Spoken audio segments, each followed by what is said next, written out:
need to record, right? That's the one. I think it's the yes. Yeah, I gotta take it down. As always, man, you gotta take it down. As always. Ding, ding, ding. Fuck's going on? Is it? Okay.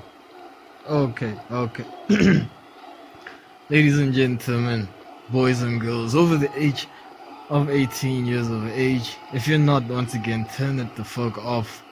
Dudes and dudettes, welcome again to the Fixasport Podcast. This is episode 6. And we're gonna start off with a quick recap on last week's events in the sporting world. Well, before we get into that, did you see that the Ukrainian president finally, man, got his 1 hour special, on Prime Network television, man, right? I mean, how he did it was amazing. The route he took was fucking fantastic, right? Extraordinary, right? I mean, I don't know how many sets he did, probably like a couple. There was one who was playing a piano with his dick, and then from there he moved on to being a president, right? Mr. Vladimir, but you don't spell it like Vladimir, you don't spell it like Vladimir. Becomes a president, and then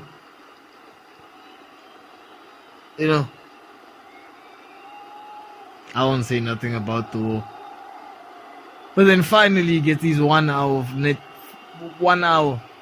of Prime Network television. When I tried, I'm not gonna speak about it if I didn't listen to it. I tried listening to the interview. Oh, it was on 60 minutes. It cannot be 60 seconds. 60 minutes, a whole hour. So yeah, I checked that out, and he was basically speaking in his language, right? So I couldn't understand shit, but it's funny because I listened to the whole thing, right? I don't think there was one joke, right? But maybe it's because I didn't understand what was going on. I couldn't understand the language, but anyway, right? Now what are we doing here? Because here I am, that's a good dude. Well, anyway, talking about the world, right? I mean, I was going across my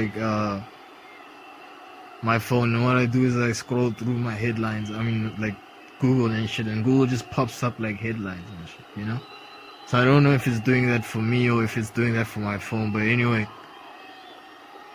And they still talking about how Vladimir Putin's people might remove him, and they're angry that the guy's basically waging war on Ukraine, right? I mean, we seem to forget that a couple of years ago, right, Vladimir Putin's presidential term was coming to an end, and what happened was he basically said to I guess in parliament to his people okay, my term is coming to an end, here's the power, you guys have it now and you'll decide what to do with it, And then they gave it back to him, and then they gave it back, and then when they did give it back to him, the guy extended his term, Mr. Vladimir extended his presidential term to 2036, I mean, it's 2022 now, so it's still 14 years. Unless my math is not correct, but it's still 14 years, right? Because, 10 years is 2032. And then 14 years. The guy still hasn't, he's been there for 8 years. So, I guess he has an airbag, if I would say, and these protests, out of the dude, Russia is huge, dude. I'm from Africa, and I thought Africa was huge, but Africa, the continent is huge, I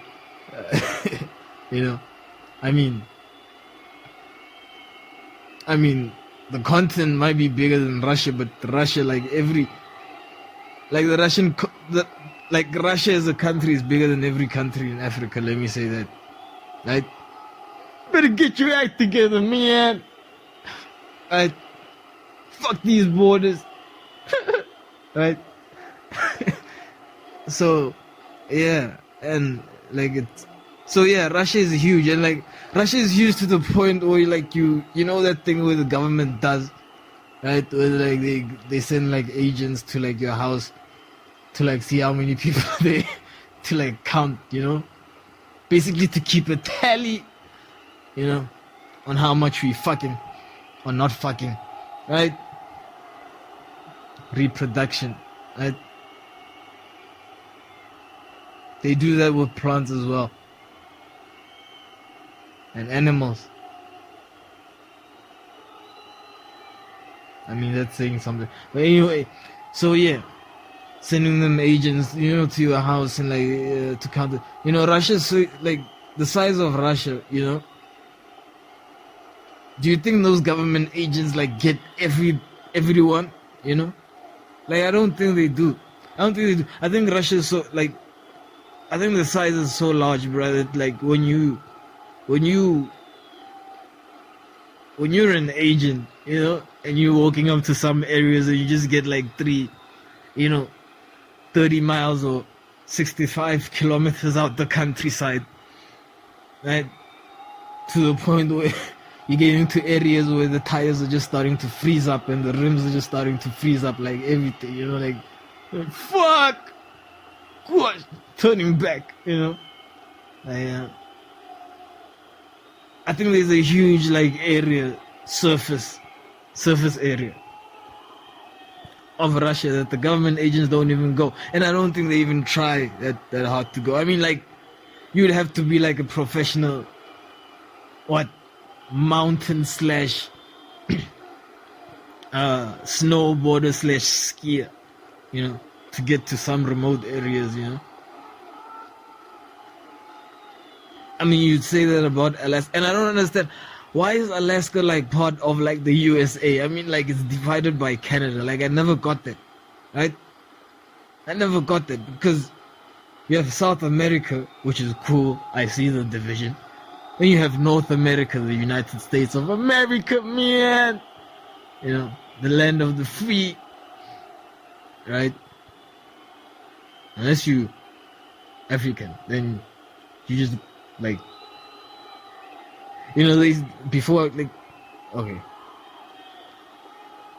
I mean, a lot of comedians I listen to, or like most comedians would be like, they'll have bits like Africans don't like us, so they hate us over there and stuff. Like you American nigga, shit, But I just think that at this point it's more like, we're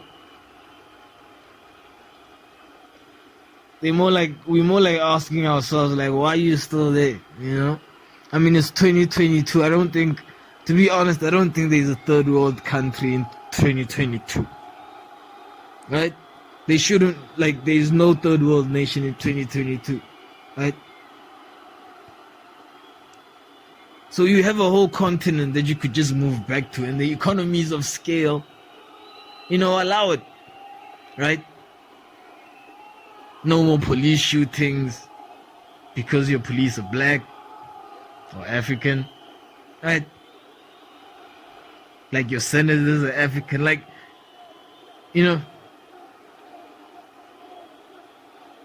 like I'm just saying.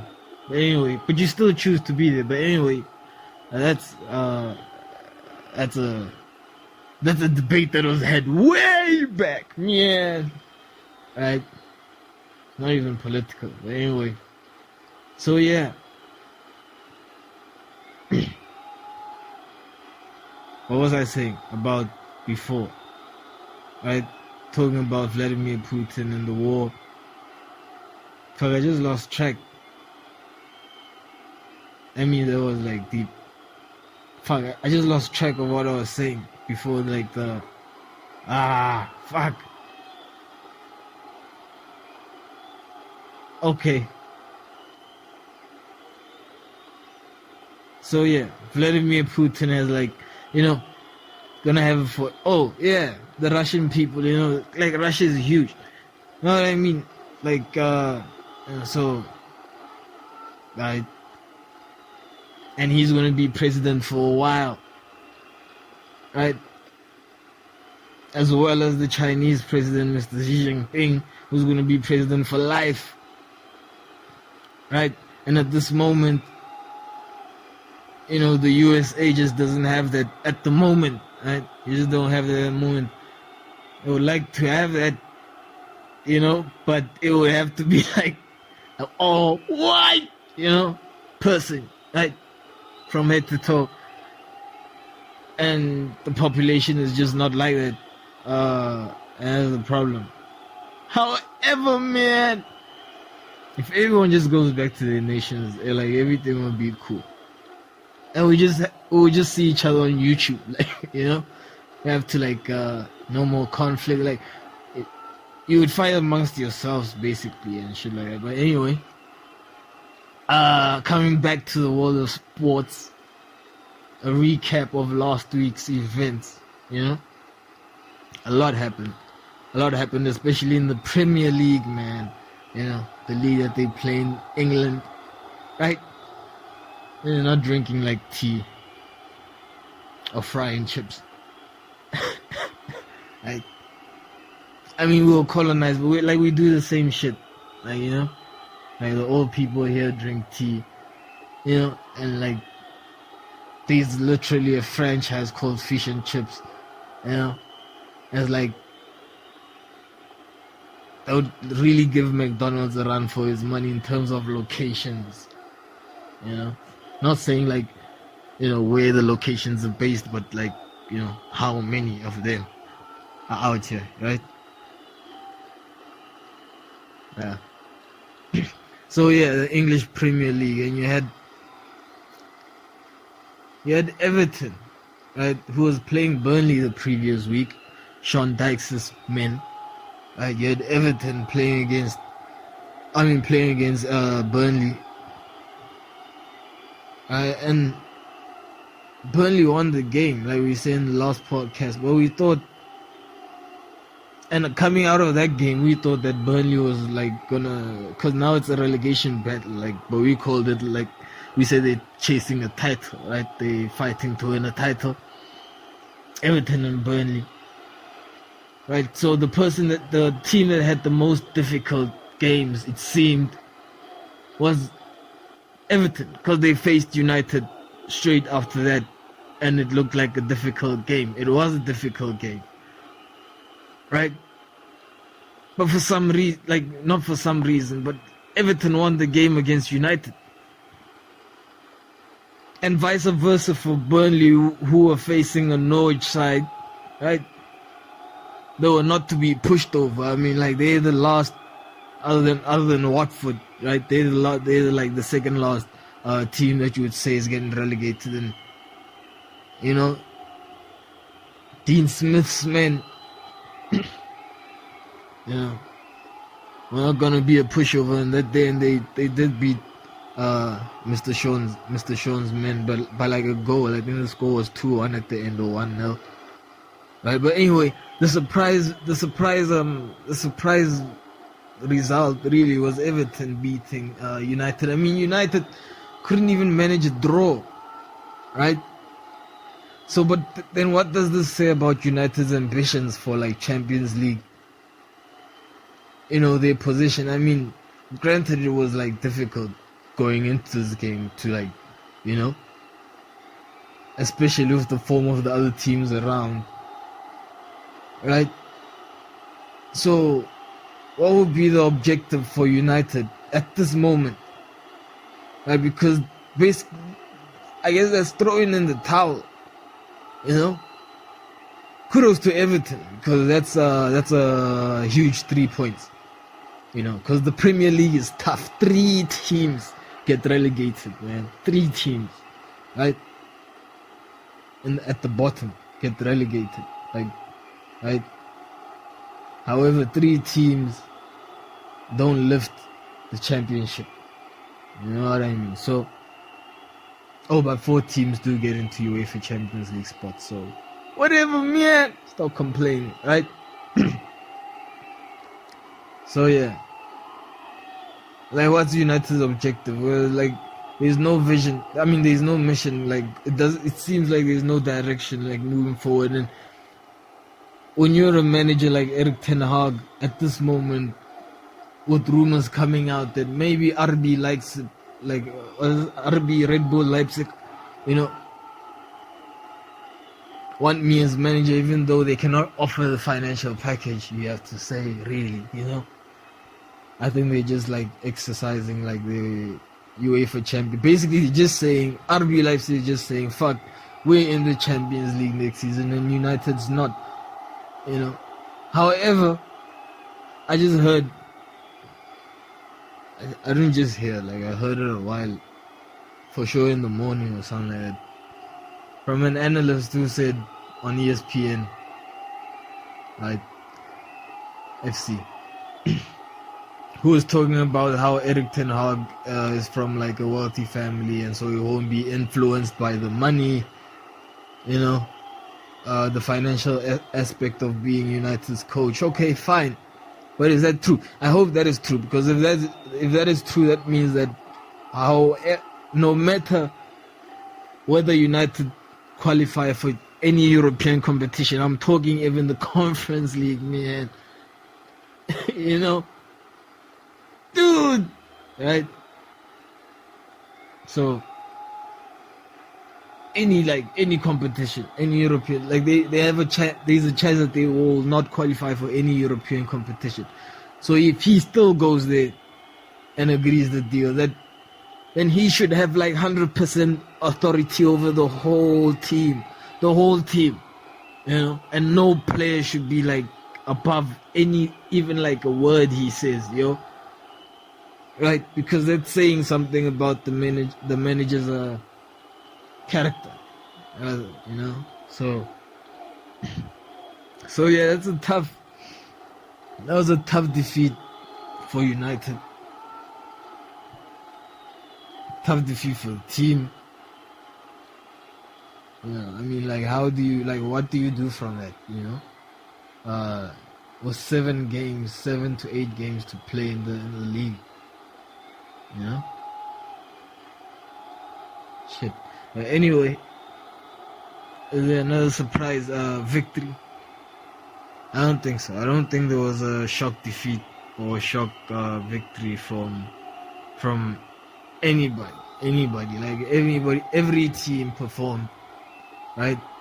Every team performed. Every top team that was like, even the team that came from like a horrible loss, right?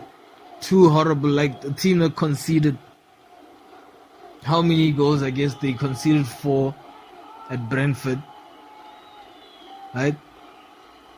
It's 4. I'm not sure, but they conceded like plus 3,5.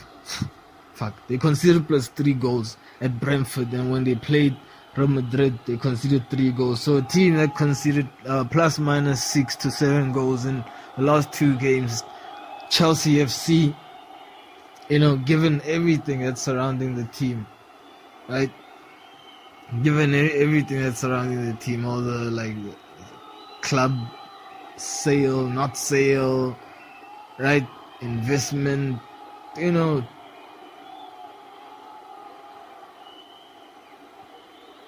you can't sell tickets, you can't sell merchandise, right? You cannot pay this amount for flights, you'd have to take a train, drive your minivans, all this shit, that is being imposed on Chelsea, Sorry. The past game that they were playing against, what's this team? Why am I forgetting that? Aston Villa. Because they were not playing against the weak side. Was it Aston Villa? I'm not sure now. Fuck! But they managed to score 6 goals without reply. You know what I mean? Like, they managed to score 6 goals with reply. But the interesting thing about that is that Thomas Tuchel, I believe, played with the front two again and decided still, right, to not play his 100. I would like to emphasize this: his $100 million striker, his £100 million striker that he bought just 6 months ago, yo, right? 6 months ago, right? Granted, he won the game, but what does that do to Mr. Lukaku's confidence? I mean, you just gotta take it on the chin, I guess, right? Because this is the manager saying that literally he doesn't trust his £100 million striker, and then we'll get to the other topic when we get to the UEFA Champions League. When I talk about the UEFA Champions League, because I'm still on the Premier League now, and I'm just trying to check what Chelsea was facing before. Yeah, it was 4, or they got beaten 4. So yeah, they conceded 7 goals in the past 2 games, and against Southampton, which is not, again, it's not a bad team, but I wouldn't say it's like dying for anything at the moment. It's just dying for good football, and like the better team on that day was Chelsea FC, and they managed to like just pass 6 goals unanswered. I mean, these are scores that some baseball teams at this moment cannot produce, right? Or some baseball games, not teams but games at this moment cannot produce, unless they're blowing out a game or something like that, But get to that in a second, man. Right. But anyway, yeah. It's a good, I guess it's good motivation for Chelsea going into the second leg tie, that they can score 6 goals, But if you ask Thomas Tuchel, this is the cliche thing that we always do, or that I hear like analysts always do, that if you ask the manager what he would like, I tell you what, he would say, I would rather have 3 goals in that match and 3 goals in the Real Madrid match, right? Instead of 6 goals against Southampton in only 1 match. Anyway, think we can come back, man. Yeah. Just need 2 goals to draw, and then leave it to chance after that. Leave it to heart. If you just get 2 goals, you draw the game, and then it's all to play for, right? It's all to play for, especially in the first half. If they can do it in the first half. But what are you doing, man? Dude, we're talking about the Premier League, right? Okay, so yeah, Chelsea 6-0. Banging goals, Mason Mount, Kai Havertz, right? And all of a sudden we have more news, Like we mentioned earlier, Burnley got beaten by Norwich City. Even though it's destined for relegation, I would have to say, we thought Burnley had a shot, but after that surprise win by Everton, it seems like Everton are going to have the momentum, though it might be close, but, it seems it's looking like the bottom 3 teams at the moment that are there, which is Burnley, Watford, and Norwich. Those are the teams that are going to go down, right? Because Jesse March also got his win against the Crystal Palace side. It's been on form. It has been unbeaten in the last 4, I believe. The American manager, man, he sounded American when he was talking about like plays, like, oh, we have to make the right plays. I was like, yo, yeah, this is like plays, right? But it's a game, and it sounds like, Tottenham, Spurs do what they always do, or what they've been doing recently, right? Under their new manager, right? Winning games and winning them convincingly, right? We're talking about a 4-0 clean, like a shutout, right? A shutout by Tottenham, the Spurs team on an Aston Villa's team. Aston Villa is coached by Steven Gerrard. See, now Steven Gerrard's team is also in that spot where you wouldn't say, it's a good position they're in, right? So, but anyway, we'll go further into detail later in the episode in the podcast episodes, maybe in episode 25, into why we think these things happen like that. But Gerrard is in a good position, the team is in a good position, and I guess it was just a football match and they got beaten by the better team, Heung-min Son scored a hat-trick, was on fire, and the UEFA Champions League spot, you would say, is wrapped up by that team called Tottenham Spurs, led by their manager, Mr. Antonio Conte, right? He's Italian. I was just thinking because maybe my accent is not on. Anyway, plowing forward, right? Dun dun dun.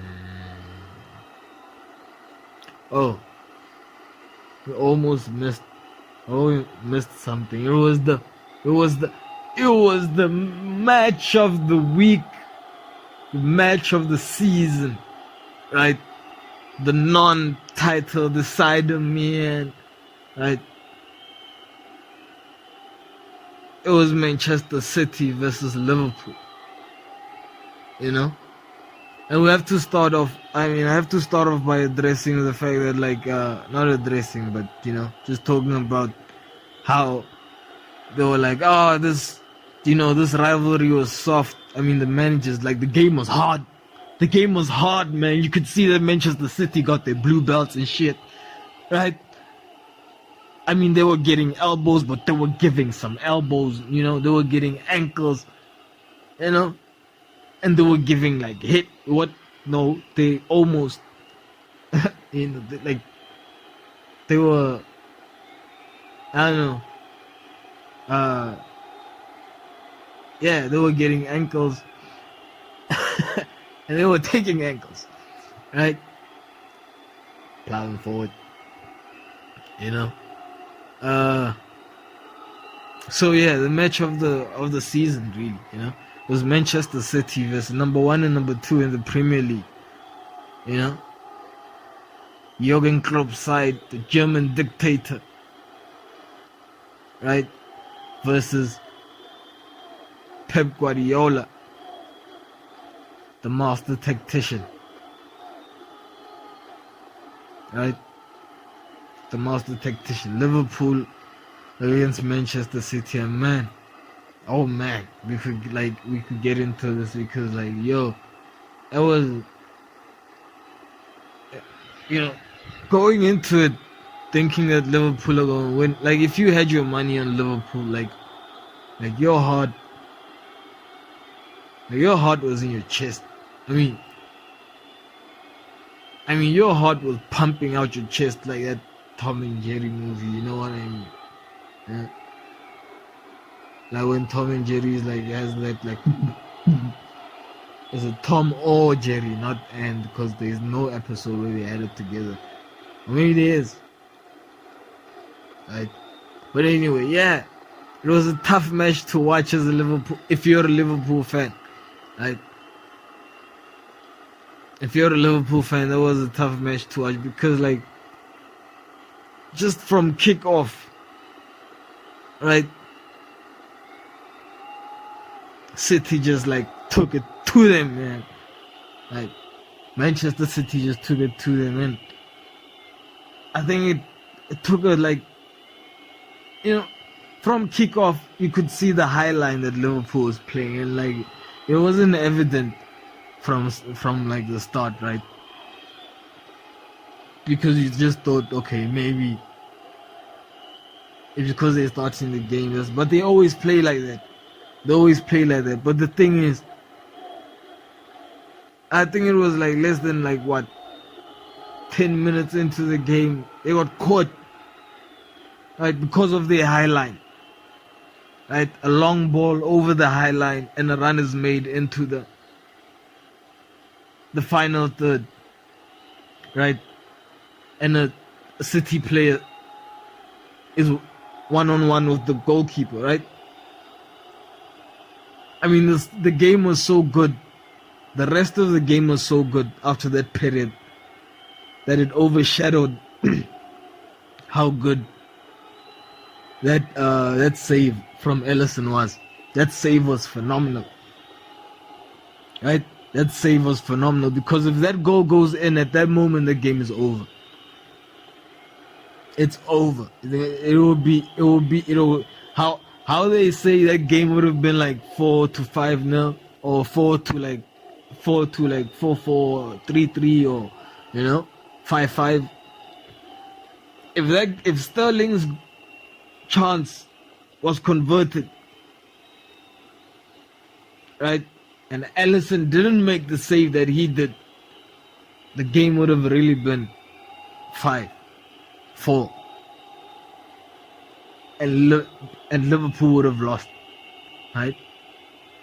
And Liverpool would have lost that game, or could have lost that game. So shout out to Ellison, a giant of a goalkeeper, man. Right? And it's an advantage, because if that was a striker, because we know Sterling, like Raheem Sterling is a great player, but he's a winger, right? He's a winger. He's always been a winger. In Liverpool, he was always a winger, coming from the right, most of the time, or the left, but from the right, cutting in on his left, right, and giving an assist. And every time he shot, is either he missed or it was a save for the keeper. So he's not a finisher, but he's a Raheem Sterling is a player that beats three players and gives the ball to a centre forward that needs one opportunity, clear cut, to convert. That is Raheem Sterling. And when he moved from Liverpool, after they failed to win the league, unfortunately, with Brendan Rodgers, when he moved from that team to the City team under Pep Guardiola, there was a point where his finishing did improve, right? His movement, or because he's strong on the ball, right? You cannot push Raheem over. You cannot bump Raheem, or no matter how huge you are, bro. It's not happening. You know what I'm saying? So he's that type of player, At City, that's what happened. He improved. His finishing improved, right? But then it dipped again because he's a winger, So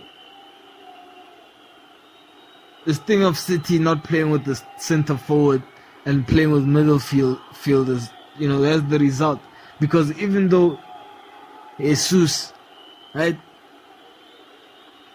plays as a centre forward, Jesus, because I'm not Spanish, right? Hey man, you're not Jewish too, man, right? Or white, really, right? But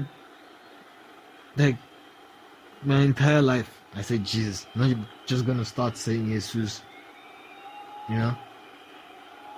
There's not even a thing on his name, the thing. So it's Jesus. It's Gabriel Jesus, right? Does that make you uncomfortable, man? The fact that I'm, So I'm just trying to be honest, man.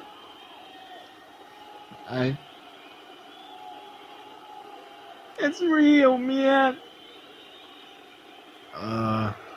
So yeah, Gabriel Jesus is not.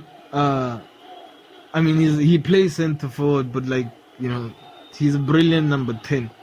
You know, but like, that's why they say Manchester City plays without a center forward, even though they bought Gabriel Jesus as a striker, right? Because he's like when you watch the games and you watch his play, he's not a striker. He's a number 10. You know what I mean?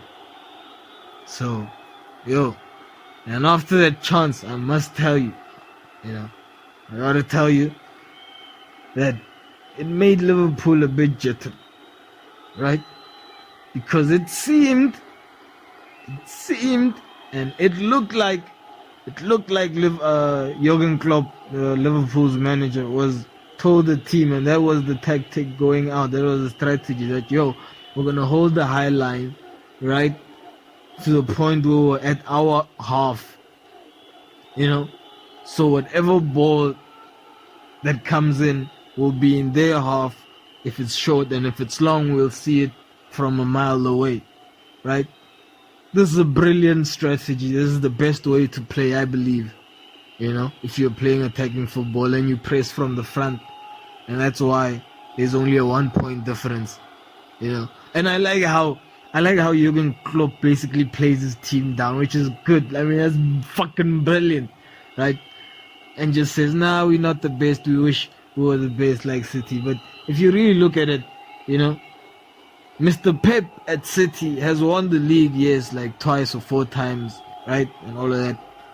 But the trophy he wants now is the UEFA Champions League, because he doesn't have that, or European Cup with Manchester City, because he doesn't have that, right? Klopp reached the final of a European Cup, which is the UEFA Champions League, and then won it, right? And then after that won the league, right? This guy is at a point where he's threatening Manchester United's legacy, right? Because that made me realize that, at this point, it looks like Liverpool has more UEFA Champions League titles than United. And it seems like Liverpool, if they win, will be equal with league titles, will equal United with league titles. Which I was thinking about it, I was like, this really means that United was Sir Alex Ferguson, because all those titles, really, most of them, 13 really. I mean, 13 titles, like what the fuck, right? 3 UEFA Champions Leagues. What? I mean, it's crazy, So, and since he left, there hasn't been a league title, ever. Right, so,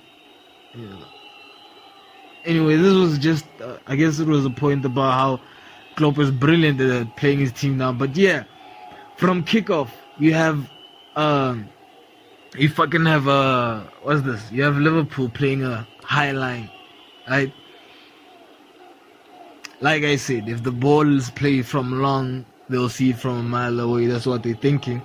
And if it's short, it's in the opposition's half, and will put pressure on them to get it, right? So the first ball is played, and the offside thing doesn't work. Why? Because the run is actually a good run, and Raheem Sterling forces one of the defenders, I believe it was one of the central defenders, either Joel Matip or Virgil van Dijk, giants,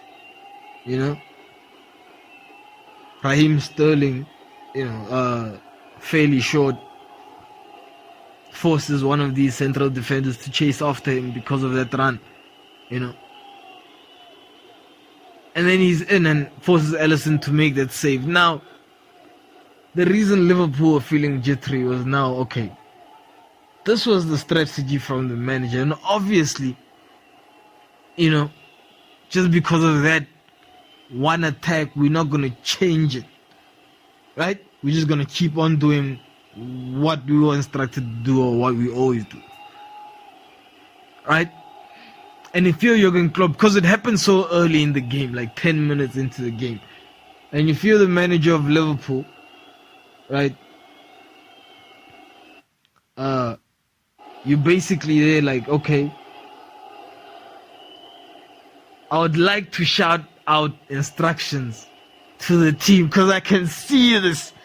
It's fucking blatant, man. Right? That the high line is costing my team. It's 10 minutes into the game, and a football match, a football half is 45 minutes. So granted, there's 35 minutes to play. Right? This probably happened earlier, so there's probably 40 minutes to play. Never mind injury time, which is an extra 5 minutes. God damn. And I don't understand how UEFA was talking about how they want to increase the World Cup minutes. They want to increase the soccer minutes to what? To 100 minutes. God damn.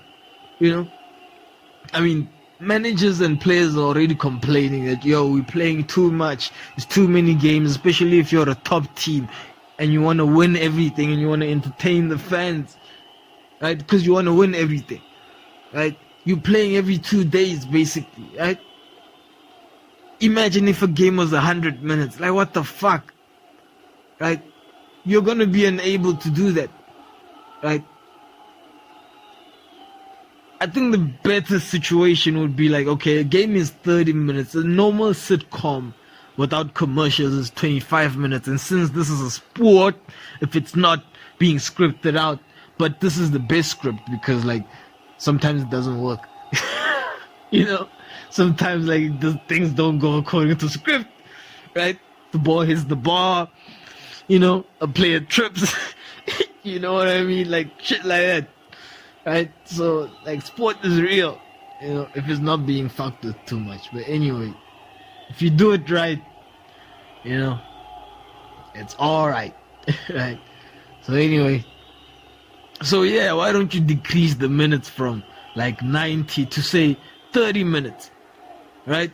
And then you have a whole 30 minutes that you don't have to play. You know what I mean? And then we know a game is an hour. One half is 30 minutes, the other half is 30 minutes, plus minus 5 minutes injury time, and then we move on. And then what you do is instead of but this is gonna hurt us. But anyway, it's for the love of the game. Anyway, man, what you do, right, is instead of playing the teams twice, right, because the game is 30 minutes, an hour, right, you play the team once. Right, and using the Premier League as an example, there's there's 19 teams in the Premier League, so that means you're playing every team once, so you're basically playing for 19 hours, which is dope, right? But then you gotta be progressive, right? Because we're playing 19 hours, why don't we just times it by 2 so we can include 18 more teams or 19 more teams into the first division football, which would then trickle down, this is a bad reference or bad philosophy. I'm sorry I'm using that fucking reference, right? Which would then include, the progression would include the second division and the third division, fourth division, because they would now, double fold the number of teams in their leagues, right? Because they're only playing an hour, right? And then less injuries, more games, more inclusion, right? I mean, just more so anyway,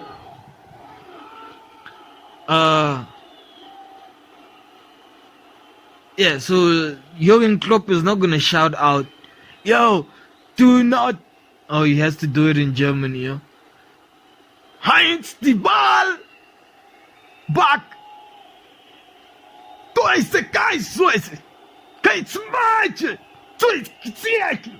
Right? He cannot do that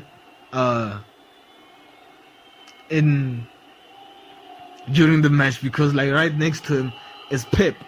He's gonna hear that and he's just gonna tell his players to like counter what he say. Right? So he has to ride this out. He has to ride this high line out. And he fucking rode it out. Credit to Jurgen Klopp. He fucking rode it out and it cost him 2 goals. It fucking cost him 2 goals. Shit. You know? Like he rode it out like a champion. Like he rocked it out. That's a new whatever English term we use for that. He rocked it out, yo. He fucking rocked that shit out. So anyway, Liverpool after 10 minutes are still playing a high line. You know, defenders are feeling the jitters, you know, shaky. Right? And it's another see the thing, another thing is that Liverpool's defenders are are huge, you know? I mean, they're huge, right? And when you look at the size of Manchester City's players, they're fairly short, right? They're short players. So, and what happens is when you're playing sports, you cannot discount physics. And what we know about physics is when you're short and light over a short distance, you're gonna have the pace, that yard. You're gonna get that yard a bit quicker than the huge guy, you know, the tall dude, right? So you have a front three, you know, basically, or a front four is playing against a back four that's you know. And so that's why these runs were, so City, this being the case, Manchester City is able to make these runs and is able to be successful with these runs. They were so successful with these runs, you know, of playing the offside, of countering the Liverpool's offside trap, that Liverpool started to complain to the linesman, oh, what the fuck, man? Right? You don't see that, man. What? Right? Trying to complain to, you know, trying to voice their opinion about the decisions, the calls that are made, you know.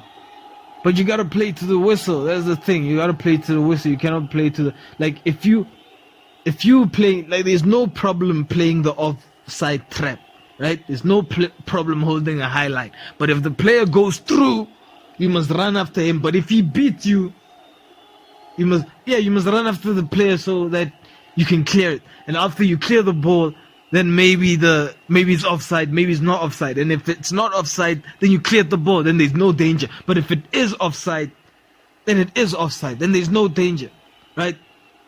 But you cannot play the offside trap and say, I don't want to work to track back, right? So City's short players, you know,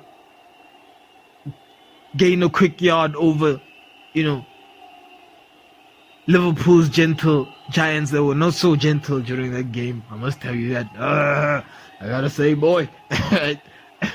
They were not so gentle during that game, right? So they're making runs, right, through their defenders, you know, and through Liverpool's defenders, and it leads to 2 goals, and Liverpool are down, right? Liverpool are down in the first half by a goal, you know. And it was a world-class player, Mr. Kevin De Bruyne, right? I'll say something at the end of the this review, but yeah. It was Kevin De Bruyne who managed to weave his way into Liverpool's third half. I didn't just smack the ball. Although we have to say that the shot was deflected and then it went in. So it was one of those, right? And then so it was not really Liverpool's fault, right? It was a deflected shot. If it wasn't deflected, it looked like Ellison had it covered. It was a Liverpool keeper, So yeah, Liverpool go up 1-0. I mean, Manchester City, the team in blue, man, they go up 1-0, right? And Liverpool are now, but I think the goal did them a favor because they were like, fuck this, okay, now we're gonna play, right? We're gonna play, but they were still feeling like shaky, holding that high line. I don't know how many runs were made, through that high line, and none of that. I think only one offside was called through the whole game, and they were correct calls, because after the game, the manager didn't even complain about the linesman's decisions, because they were correct. The high line was was not a good strategy to play, physically, it wasn't a good strategy to play against City's players, which were forwards. You know what I mean? Right.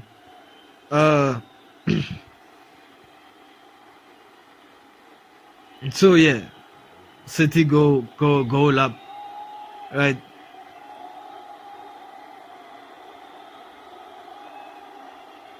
And you'd like to talk about Trent. However, you cannot blame Trent, because for Trent to be forward is because Liverpool play with the back three, right? And for the there's one incident, but for the first goal, Trent Alexander cannot be blamed. But in the first half, he did give away balls in the middle field and stuff like that. I don't think they led to any goals or any bad decisions. I mean, bad plays for Liverpool, but he gave away, critical bad plays, plays that cost goals. They were just frustrating balls that he gave away, passes, right, in the midfield,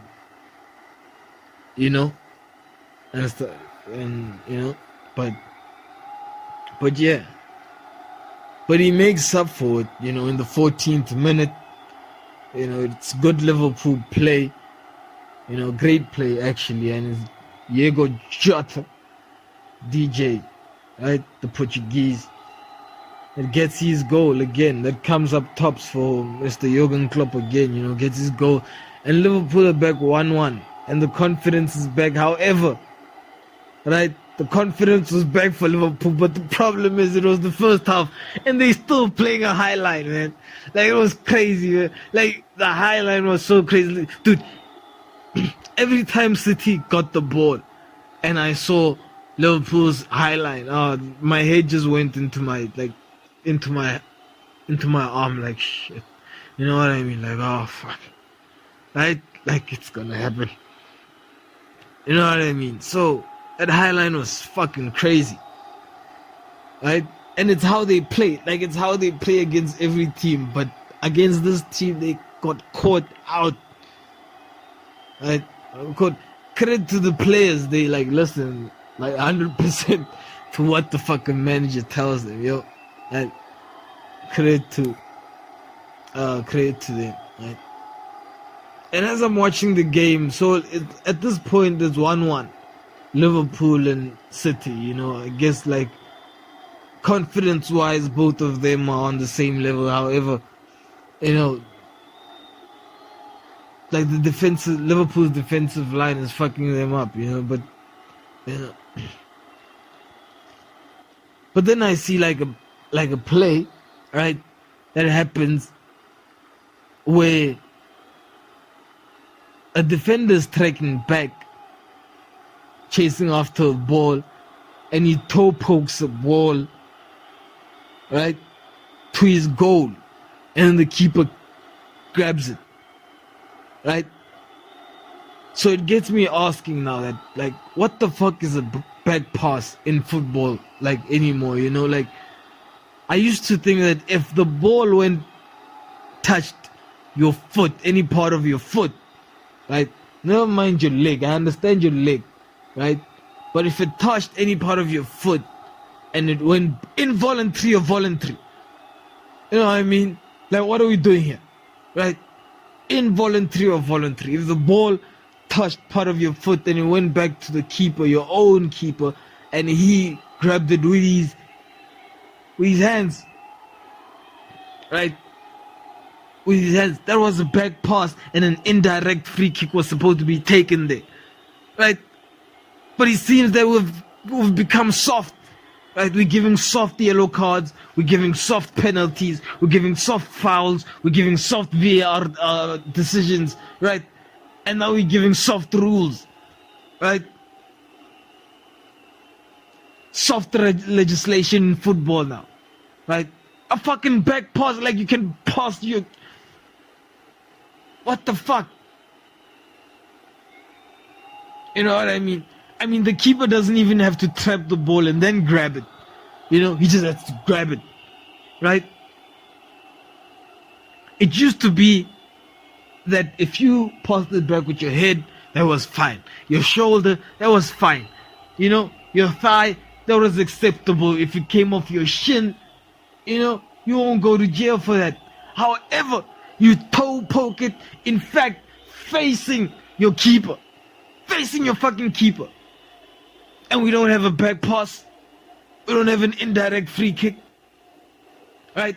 I mean, this is almost as bad as like the line, the flag like not coming up immediately. Like, fire the linesmen then. That means we don't need linesmen. If the flag is not going to come up immediately, that means they're confusing us. It's a distraction in the game. In the fucking game, man. It's a fucking distraction, right? Either you do it or you fucking don't. You know what I mean?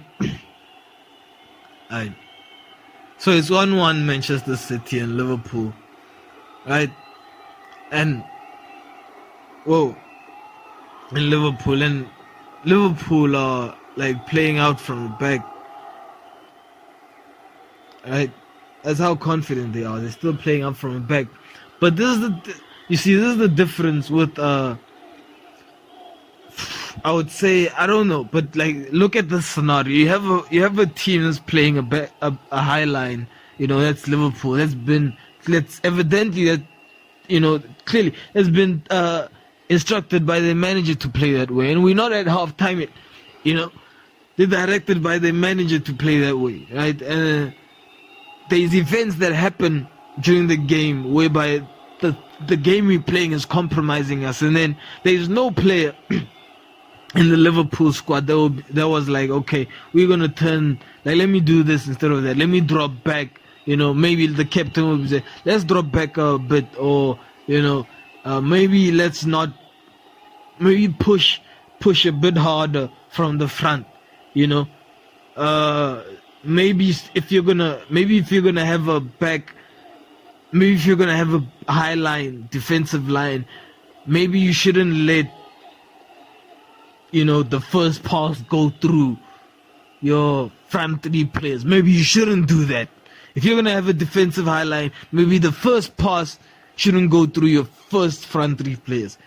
Maybe they should be the first people to intercept the ball at all times, you know. But instead, you just have your front three players leaving the back three players enough time to look at the play, to pass. Even though they're doing side passes, but they're thinking, right? They're thinking. But if you're putting pressure on them, right, an interception there, you have players covering you, right? But if you don't do that, you're just doing half the job now. You know, but I'm not the coach, but I've been watching football for a long ass time here, right? Anyway, yeah, that's it. Right, so the other scenario is like the Manchester City player, where it's like, okay, he sees that Liverpool is pressing like the keeper, right?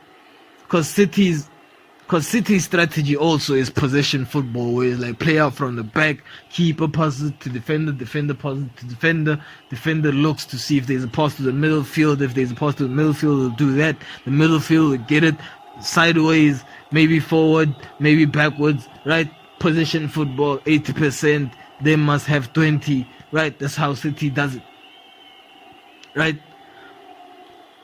However, if this is how I play the football, if this is how we play football every time, right? And we see that if we play possession football, that means the keeper must pass the ball to his defenders that is right here next to him, right? Against the team that is pressing you from the front, right? That is quite risky to do, right? So Edison, being the Manchester City defender, with two defenders amongst them, two defenders right next to him, expecting the ball, he decides to be like, no, instead, I'm just going to throw this ball out to someone in the middle, or, someone out wide, for them to take it. I'm not going to risk giving you the ball, because they're better players on the ball than you right now, right? Was that an instruction from the manager? I don't think so, because the two defenders were there at the back. You know what I mean? Or maybe it was a bluff to draw the forward players to attack. But that's what I'm saying. Those are the two scenarios of I guess it would be adjustment or something like that. So it's still 1-1. Right? And that kind of decision making gives City some kind of confidence, and like we said, when you have confidence, you can kind of go through a lot, and especially if you play against Liverpool's high line, and it costs them again when a run is made, and this time City do score from a run, and they go into half time 2-0, 2-1 up, right? 2-1 up, and Pep is smiling. Right, Pep smiles because it's approaching half time and he's happy, you know what I mean? I mean, he's beating Liverpool and shit like this. Right?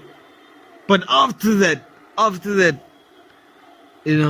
last piece of play before half time, it was like, if you're a Liverpool fan, you're watching horror, and that was worse than a horror, right?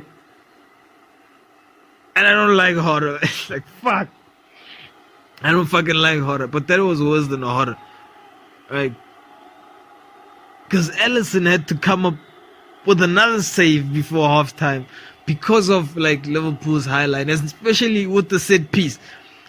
Because when it's time to take a free kick, Liverpool are holding a high line. But, dude, if it's like this. If I already have a yard on you, right? I can stand a yard away from you. You get what I'm saying? And then how deep are you willing to go? Right? So Liverpool were willing to go deep. And unfortunately, every forward player had a yard on Liverpool. It's back players. Right? And it fucking cost them.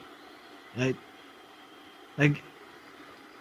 Kudos to the keeper, man. Like the match was dude. Oh, fuck. That was something. That was something, yeah.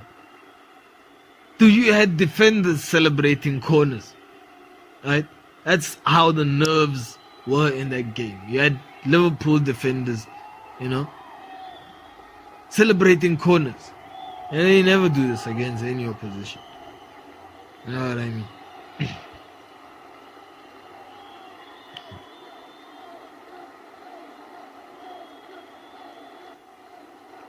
But what I like about management is when is the right time to make changes, and this is after half time. So they go into half time and then Liverpool is down a goal, right? So this time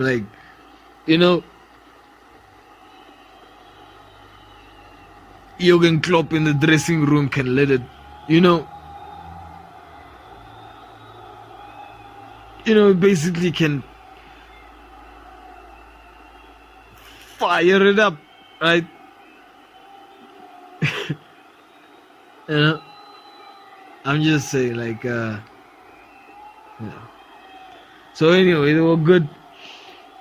So I guess like Jurgen Klopp said something in the because like if you two are down and if you're whoa, holy shit, what the fuck?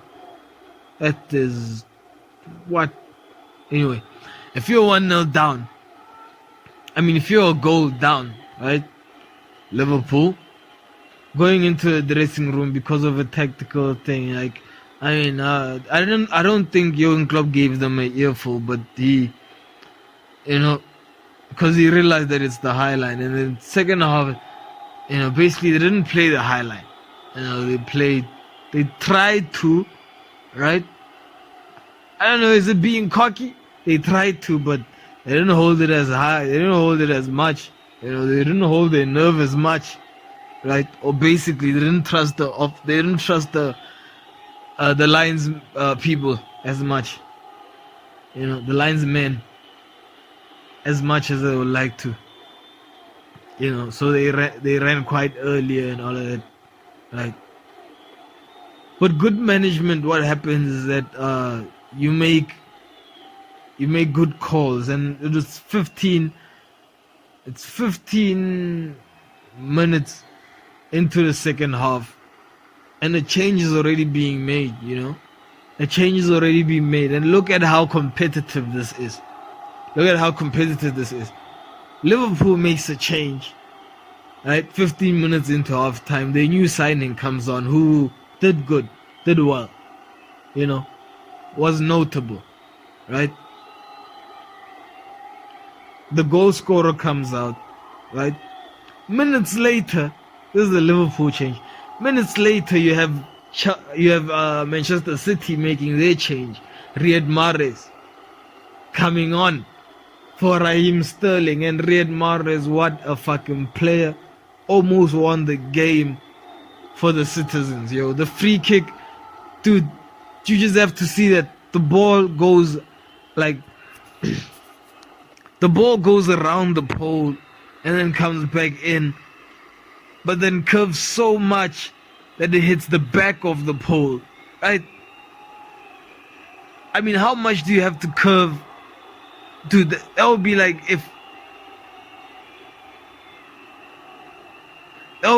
being at the back of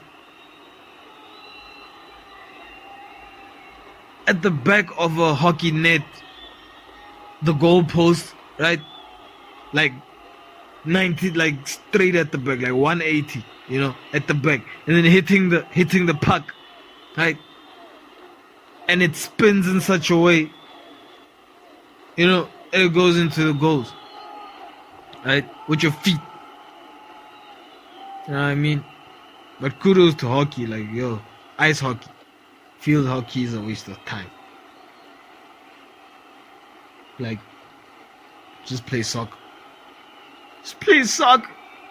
And have back problems and shit, like always bent over and fuck.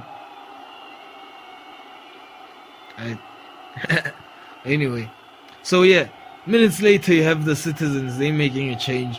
Mahrez coming in, right, and Sterling coming out, right, and the 78th minute, this will be 20 minutes, right, this will be 15 minutes after City make a change, Liverpool make a change, right? And Keita comes in for Henderson, who I believe is the captain.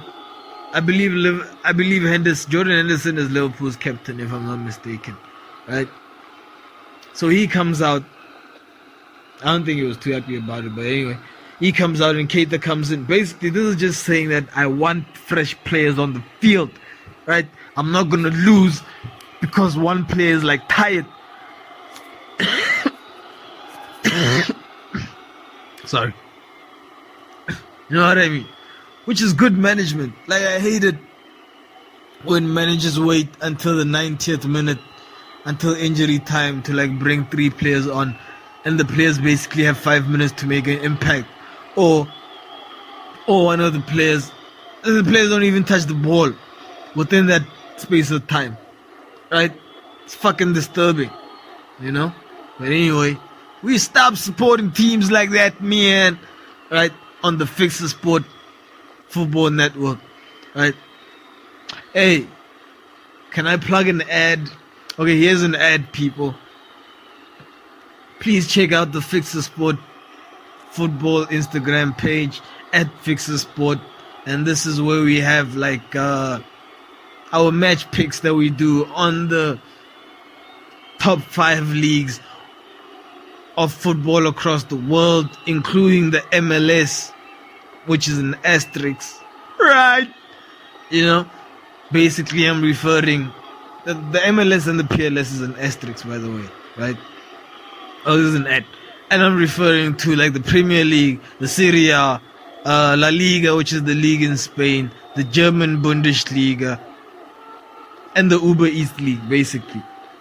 Another asterisk, right? And we also have picks, not regularly, right, on the MLS, and the Premier Soccer League. But it doesn't mean that when you don't follow, right,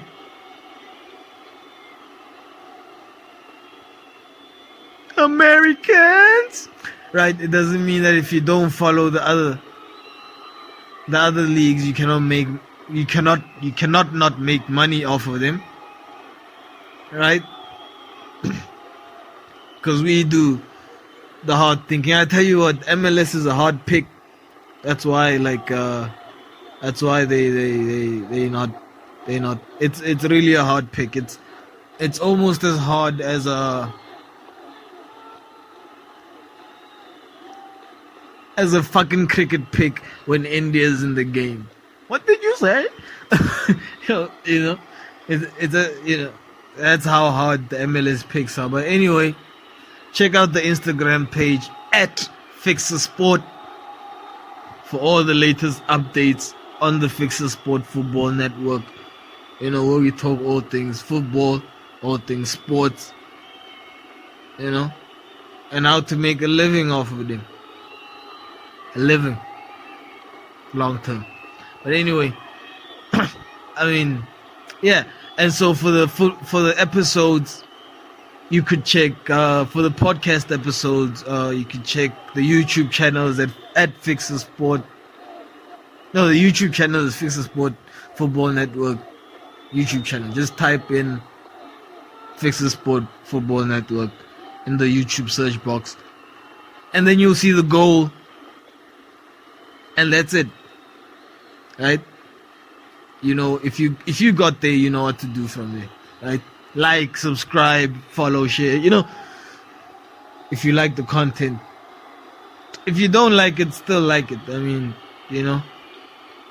And it's a smile. Fucking fee, man. Alright. Anyway, the ad is done. Oh, and later we will have a live commentary. We haven't been doing it for a while, but I think we will do it for the game, the UEFA Champions League game, which is the quarterfinal. It is Chelsea against Real Madrid, right? The second leg. All Chelsea needs is 2 goals, right? And they can go to extra time. So it will be one hell of a match, man. Anyway, back to the Liverpool and Manchester City game. So yeah. So that's good management when you make substitutions, you know, like that. And it showed because like both, it looked like they were copying each other. It looked like me and my best friend, you know, in high school, you know, doing like our second language, and we didn't know. So we just like, it was funny because like, you know, he got one. I mean, I got one less than his score, but we both failed that language. So, you know, I mean, we always had an attitude towards that language, but we realized that later on it was because it was the language of the oppressors that came into our country, and that's why we refused to actually be taught it. I think it was the fact that we were being taught it. You know, I think we just wanted to do it at our own will.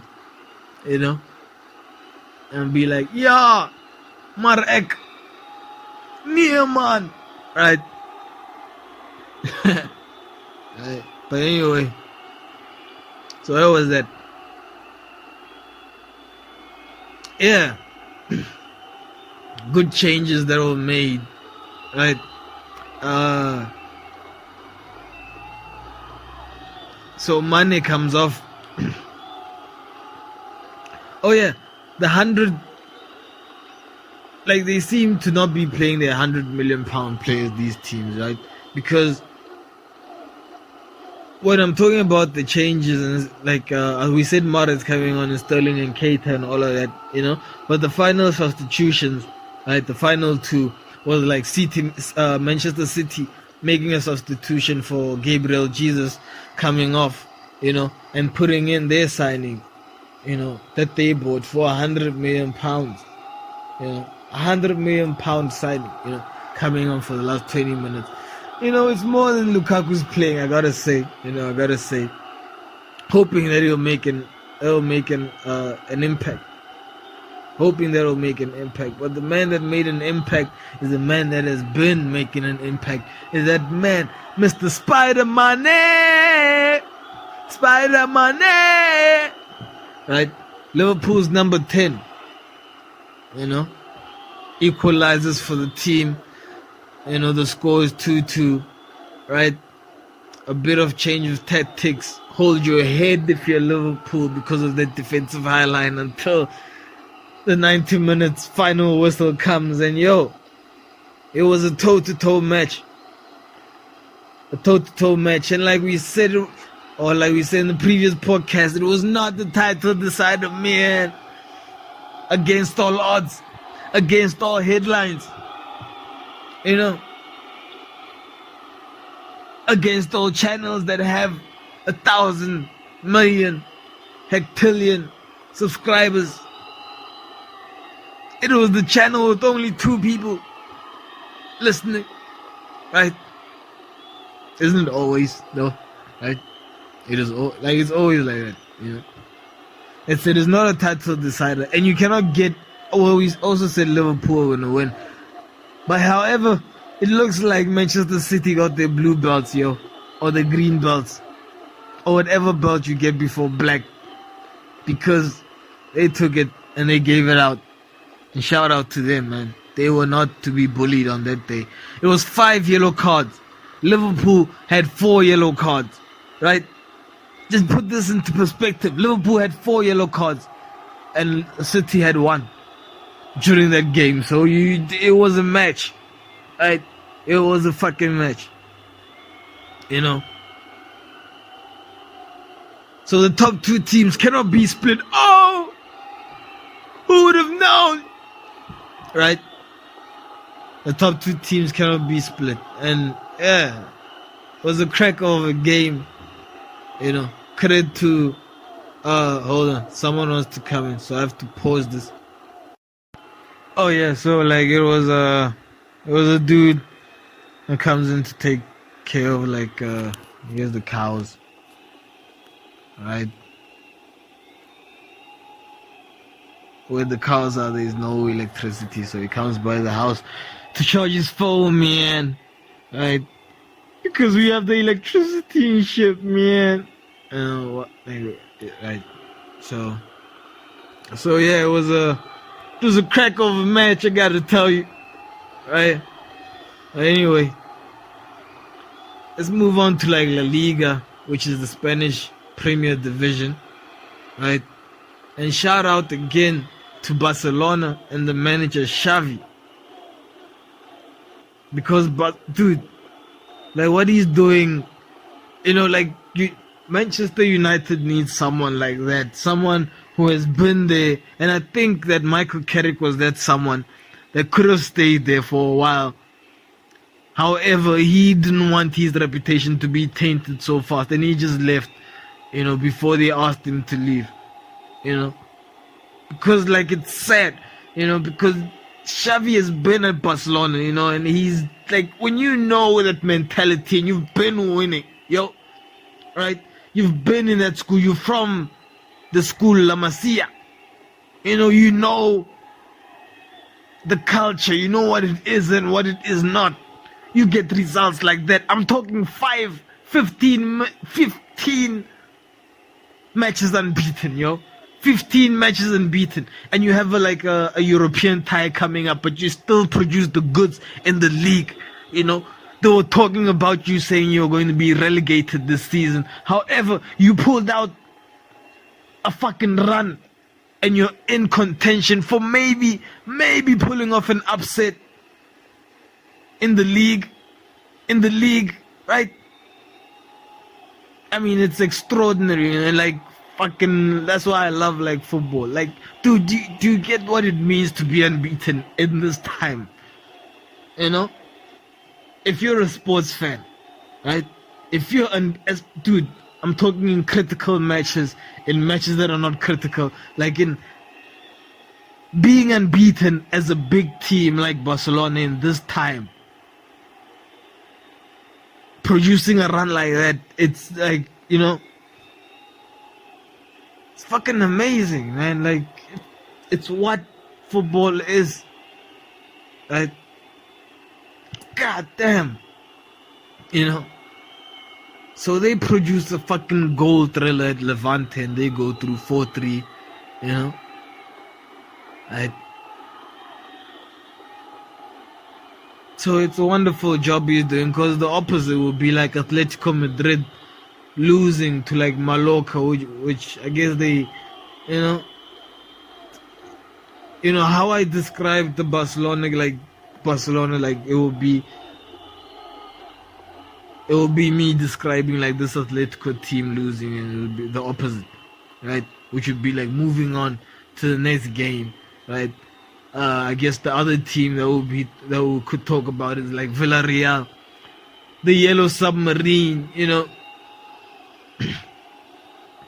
They kind of put Oli on the firing line, man, right?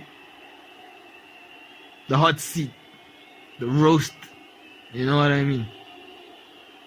Yeah, but yeah, so they drew against Athletic Club, right?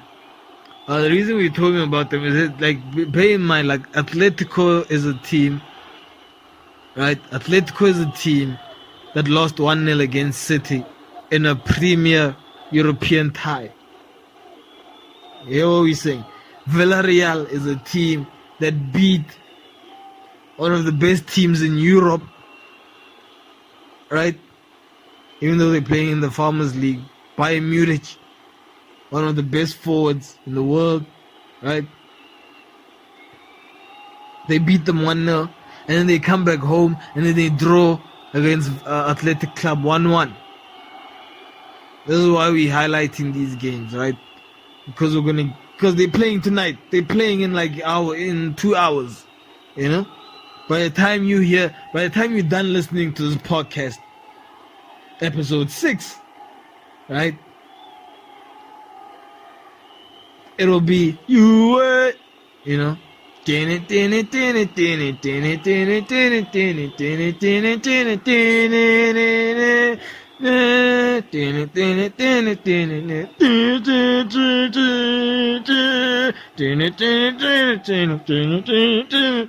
right? It will be that.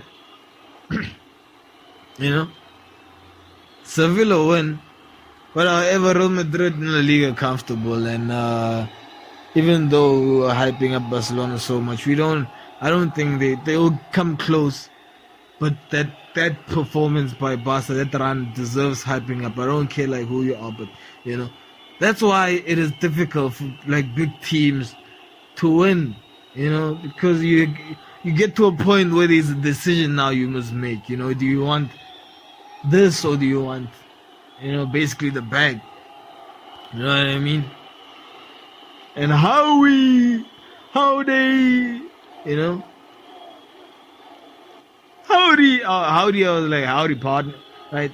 I mean, how they love the bag, like every song, like since 2016 is about like the bag. For a while, I didn't understand what a bag was. I thought like it was just like a bag where you had like a laptop inside, then like maybe a bong, maybe a couple of bucks.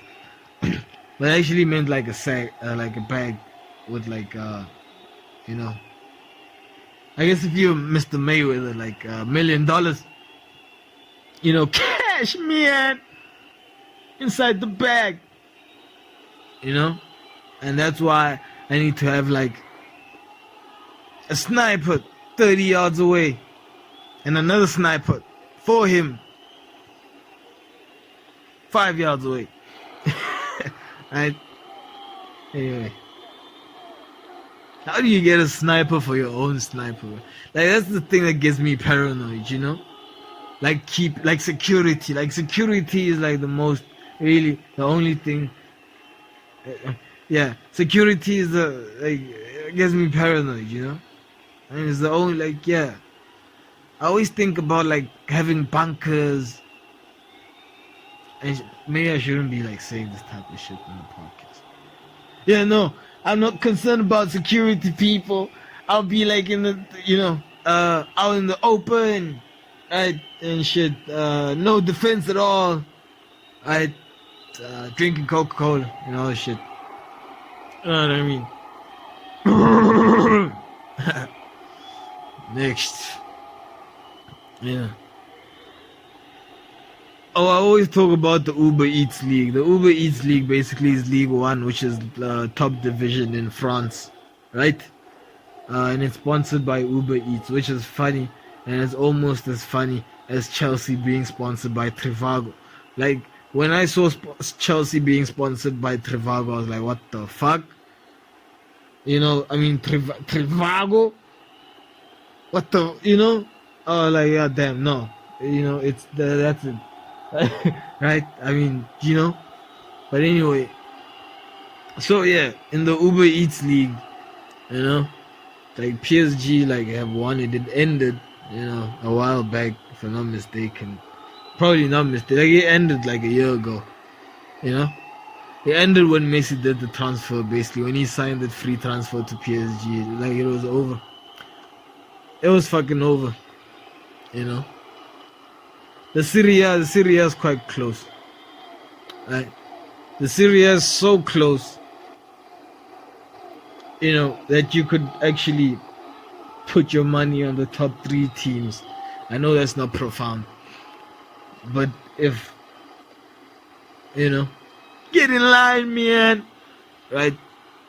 It's so competitive at this stage that you could put your money on the top 3 teams because they all want it. All of them. Napoli, AC Milan, Inter Milan, Juventus are a bit far out. They all want it. By the way, could you please make a move for Lukaku and Paulo Dybala? Please! Lukaku and Paulo Dybala to United. That is the fucking headline. Lukaku and Paulo Dybala to fucking United. You need fucking something. That's 150 minimum. Maximum. Right, which is good. You'll have 100 million left and shit. Get the fucking middle fielder or defense. Just fucking get the people, please, man. Goddamn. Fuck. Losing to dude. Oh no, man, it's fucking disappointing. Anyway, is that the headline, T? Yeah, I believe so, man. I believe that would be the headline. But you were talking about the Serie, man. The Serie is the league in Italy where they make the Ferrari and the Lamborghini, right? That's basically the Serie. It's like we said, it's tight. It's tight because you have Milan that have played 32. The Milan, we're talking AC Milan, and it switched. There was a lot of switches. In this league, it's been the most entertaining recently. Other than Premier League. That's a fucking disclaimer, man. Other than the Premier League, the Serie has been recently the most entertaining, right? So you have AC Milan, 32 matches played. You know what I mean? I think 7 more games to play. 6 more games to play. On 68 points. Right? Number 2, we have Inter Milan. 31 matches played, so they have a game in hand. And they're 66 points. And they have 66 points, so they're 2 points off. But they have a game in hand. So virtually, right? I never understood that saying because, like, it's virtually impossible, man. Right? Like, shouldn't everything, like, in the virtual world be, like, possible? I think everything in the virtual, that's why, I think everything in the virtual, that's why it confuses me, because everything in, like, virtually should be possible. So it should be really, like, realistically, man. It's realistically impossible, man. Or, it's really impossible, man. Right?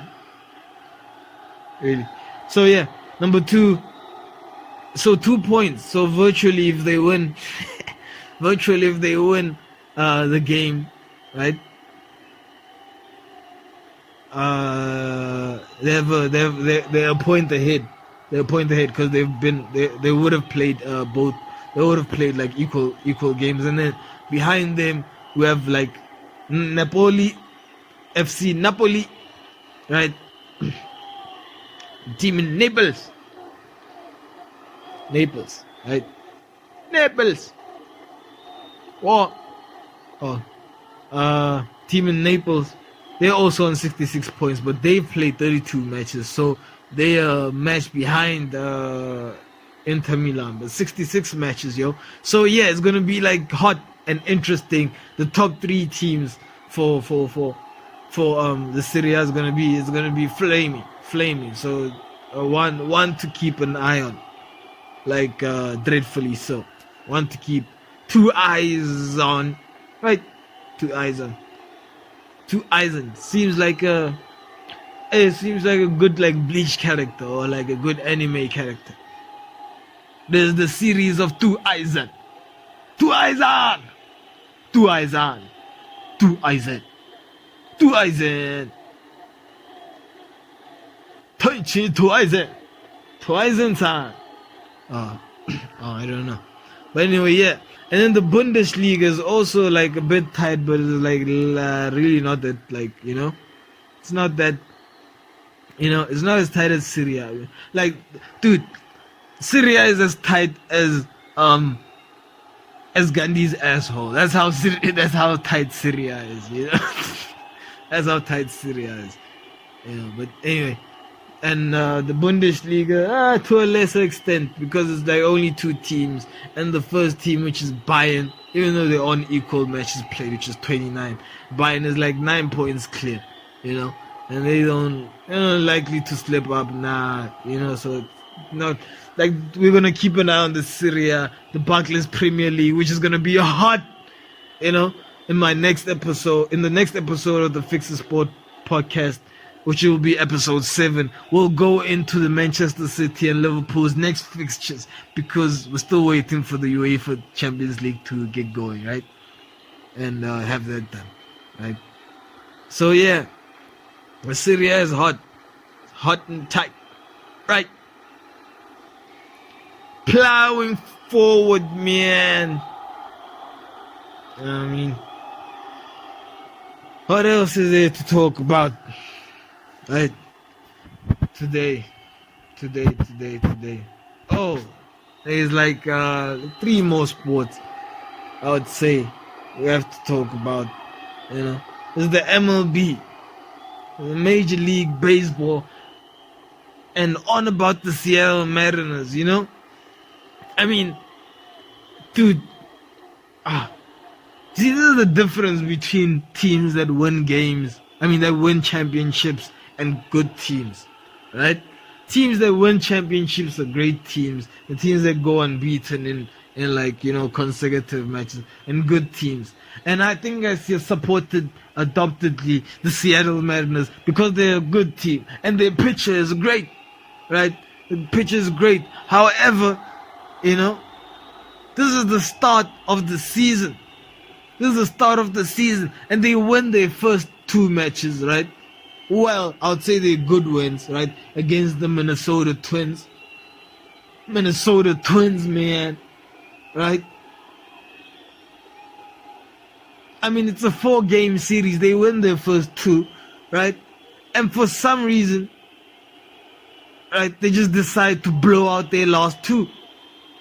I mean, you don't win championships playing like that or getting those type of results. So I'm sorry, the Seattle Mariners. I like you. Actually, I like your pitcher. I just realized I don't like, but you're a fucking great team. You know what? If they don't do it against the Sox, if they lose the first game against the Sox, if the Seattle Mariners get beaten by the Sox tonight, like, I'm moving on. I'm moving on to a new team that might, that has ambitions to be a championship, a championship team.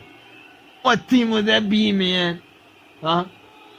A team like Oakland, like a team that's not obvious, because, like, I think the Red Sox is an obvious good team. The Yankees are an obvious good team. The Blue Jays are an obvious good team, right?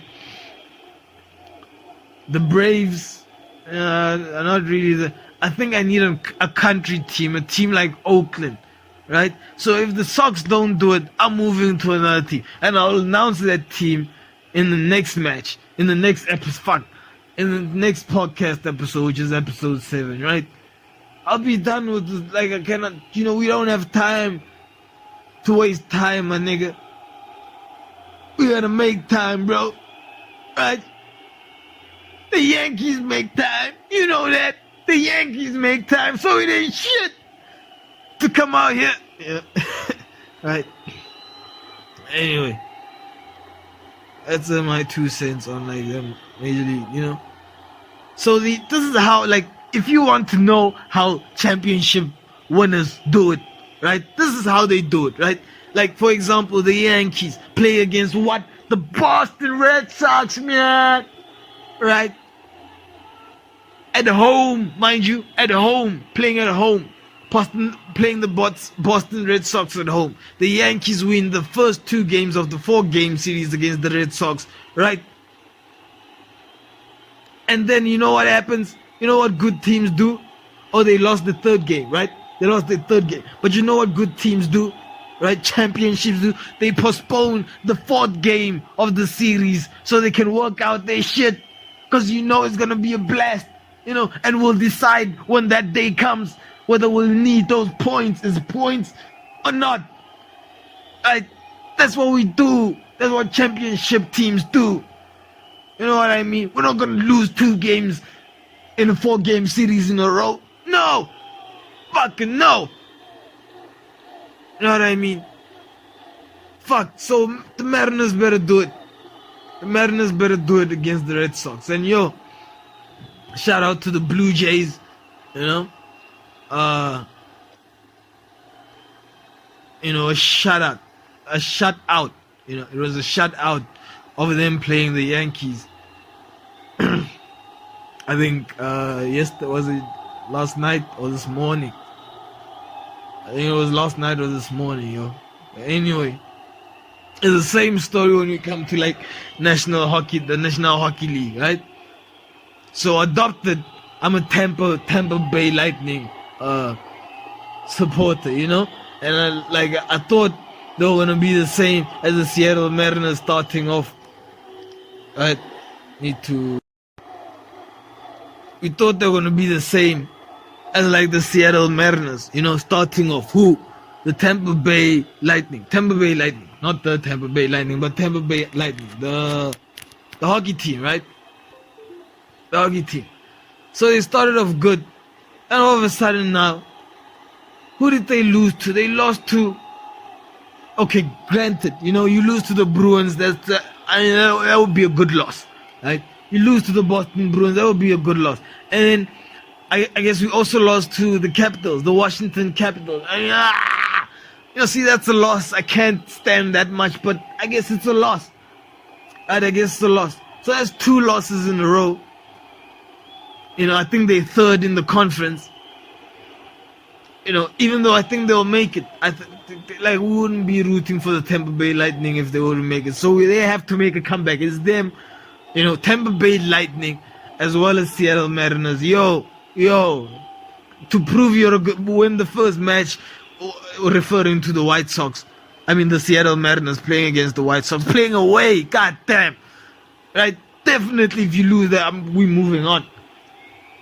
You know what I'm saying? We're moving on. So we got the Tampa Bay Lightning also facing. Oh, who are we playing tonight? Not sure. Maybe I'll remember it in a second. I think we're playing Dallas. It's Dallas Stars. Yeah, I think we're playing the Stars of Dallas. And we're playing, I hope we're playing away. But based on the past two horrible results, we gotta get our act together. Tampa, right?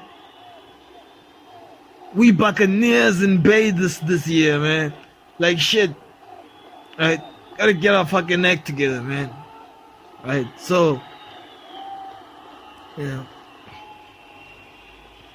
I mean, a 5-strike scoreline, man. The fuck? Oh, they won. No. Tampa came back with an absolute, after the Boston Bruins and Washington Capitals, they came back with a solid one, which was 5-0. But, you gotta, to be championship material, to hit that mark, to hit that fucking mark, Because I was looking at the log earlier, I'm like, they're not far off. They're not fucking far off. I mean, you have the conference that Tampa is in, I think is the toughest, conference. Because you have even though they lost, you have the fucking Montreal Canadiens, I believe. Right? You have the Panthers. Right? You have the Bruins. You got, is the oil, no. But, the Capitals, right? So you got some killers. I think there's only you could say 2 teams.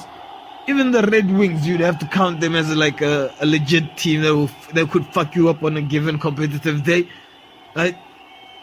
So we could still, I guess, let the top two teams make it. So it's tough. I wouldn't be surprised if the past winners. I wouldn't even be surprised if it was not. But I wouldn't be. I know how to explain. But I wouldn't be surprised if the past NHL winners came from the Pacific Conference, yo. The icy conference, right? Just sounds icy. Anyway, that's a difficult conference to be in, and if you get out of that, they better be afraid. Yeah. Anyway, so and then I guess we would like to wrap up with. No, we're not wrapping up. What you mean, man? Right? Are we wrapping up? I don't know, bro. It's been how long? It's been an hour and 40 minutes. Okay, the F1. The F1 is hot this season, man. Shit. F1 is on fire. F1 is the shit. That's some action going there. I know Uncle Billy was GP is happening. Yo, catch some F1 as well this season. Mercedes, I don't think they're quite up to par. I don't think their engine is quite up to par. Or the Ferrari engine and the Honda engine that's in Red Bull. Alright? I don't think they're quite up to par with those engines because, I think Mercedes are more concentrated on the electric field now of F1, And hearing that your number one driver is going to retire, that doesn't give you confidence to develop that much on your engine. But I heard, I don't know which podcast, man, that there's a rule in F1 where where you basically if you have a certain technology, what happens is the next 2 seasons you only have it for 1 season, or you only have for 2 seasons, and then the 3rd season everyone can have it, right? So this is that season where I think we're gonna see the light of the Honda technology, right? If Verstappen is not fucking crashing, taking after his German compatriot, or Verstappen is Belgian or something, or he's Red Bull, compatriot, former Red Bull driver Sebastian Vettel that seems to be crashing out in every like what's up with Sebastian, man? Like every dude, you're too good to be crashing every race, The guy's too good to be crashing every race. It's like, dude, at this point you're like James Harden on the F1 track. You know what I mean?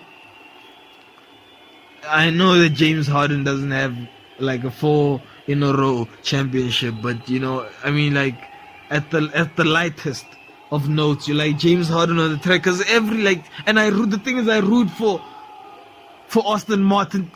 Dude, could you think about driving for Aston Martin? Dude, Sebastian Vettel is like the real James Bond. You know what I mean? I mean, he's driving an F1 Aston Martin, man. He's the real James Bond. So, but you fucking crashing every fucking race, But anyway, I think like this F1 season, like kudos to the previous Australian Grand Prix. They hosted like a good race, Grand Prix, right? They hosted a good race, right? It was dope, and I heard rumors. I'm not just saying this because there was rumors that it's coming to Las Vegas, but I heard rumors that it might be coming to Johannesburg as well, which is South Africa, and accessible, man. Right? I don't know about the tickets, but just to hear the noises would be like, oh shit, that's fucking awesome, right? But anyway, yeah. So if Mr.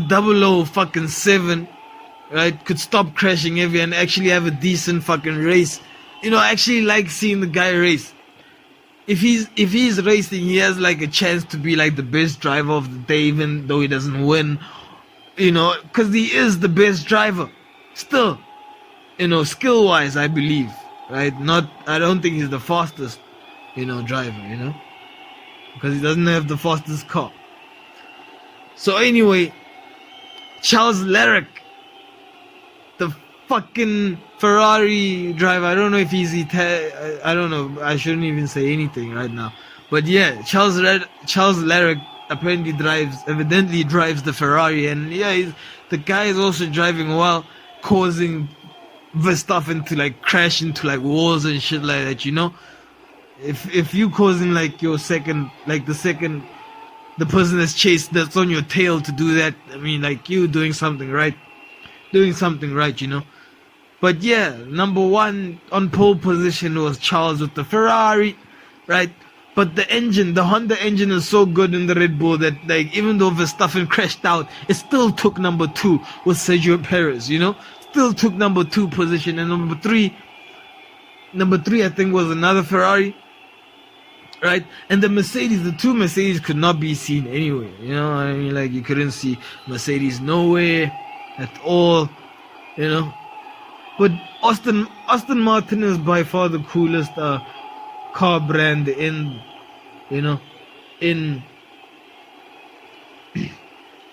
Formula One at this moment.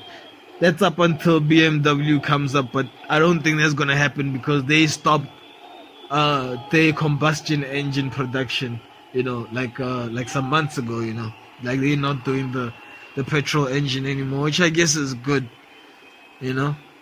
which means there's gonna be a few classics left over, which should be dope, affordable classics, what would be a classic? What would be like a BMW classic? Like, okay, a classic would be like a M5. It would be like an M5 naturally aspirated V10. V10 engine, no turbocharged. That would be a classic M5 because that's the only M5 that has a V10 engine. Before that was a V8, and after that was a V8 because they were like, emissions and all of that stuff, So they had to like scale it down. But anyway, the next one was faster. However, if you did something, you don't have to do anything to it, but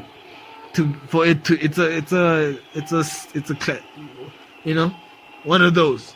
Just one of those. I believe it's the E39. Yeah, I believe it's the E39 BMW. But it's the only M5 with a V10 engine inside it. And that's the classic engine. So yeah, that was it about cars. And what are we seeing tonight? It's more sports, man. The UEFA Champions League is back. And it's back with a bang. And it's Chelsea versus Real Madrid. After such a shocking result, but such a wonderful performance by the Real Madrid players, you know. It was a superb performance. Like, the best football in the world is the UEFA Champions League. Other than that, it's the World Cup because it has the most heart. But that is the best football in the world, and it's on tonight with those two teams. So what's happening? What is happening? We have Chelsea and Real Madrid. Real Madrid's manager Carlo Ancelotti has European Championship credentials, as well as Thomas Tuchel has European Championship credentials, right? Because he just won. He just won it like last season. So if he can stage a major comeback this season, man, right, he can hopefully go all the way, and he'll be the first team to win it back-to-back. Like the back-to-back winning of the UEFA Champions League, which would be fucking dope. But then it's a fucking mission to overcome. Dude, if you overcome this deficit, this match, because you're 2 goals down, there's no away goals rule, you know, all you have to do is get your 2 goals, be 3-3, it's a draw, you have 30 minutes extra time to defend, and don't fucking play with your back 3, you know?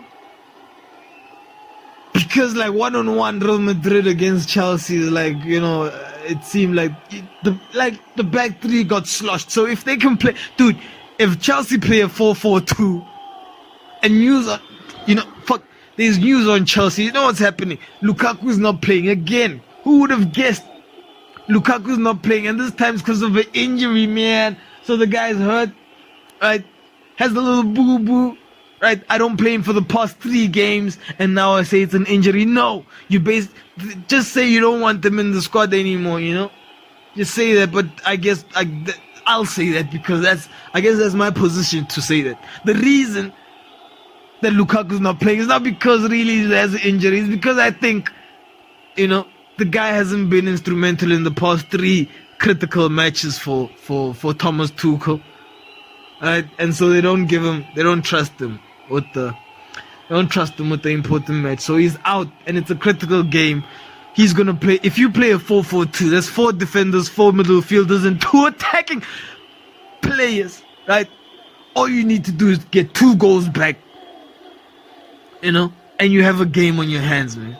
And you have a game on your hands. On the other hand, if you're Real Madrid, right, you just have to defend. You just have to defend your lead because you're 3-1, right? You just have to defend your league and move on with proceedings. But the thing is, Real Madrid is not a defensive team, right? Real Madrid is not a defensive team. However, I would like to state that they kind of played counter-attacking in the first leg, and this is a difficult match to call, right? This is a difficult match to call. Woo. Right, because I don't think Thomas Tuchel is thrown in the towel. I don't think that's why the first half is gonna be critical, and that's why we'll be doing the live fucking stream, yo. We'll be doing the live stream because we need to see how it's gonna go in the first half to say anything, to have any kind of comment on this match in the second leg. Right? After this podcast, I'm gonna fucking check everything is up. Hopefully be, up and early on the YouTube. Right? Fixasport Football Network live stream is Chelsea versus Real Madrid second leg UEFA Champions League quarter final with your boy Tabi, right? And we'll go through this, man. We'll go through all of this and how it's happening, So yeah, it's gonna be one hell of a match, But I guess we will have picks. I guess we will have picks today. Just check them out on the Fixasport Instagram page at Fixasport on Instagram. That's our only page. I don't think we ever we had a Facebook page. However, we had to do something different because of copyright issues. Apparently, man, you can't write about the teams and use the you can't write about the teams and use the codes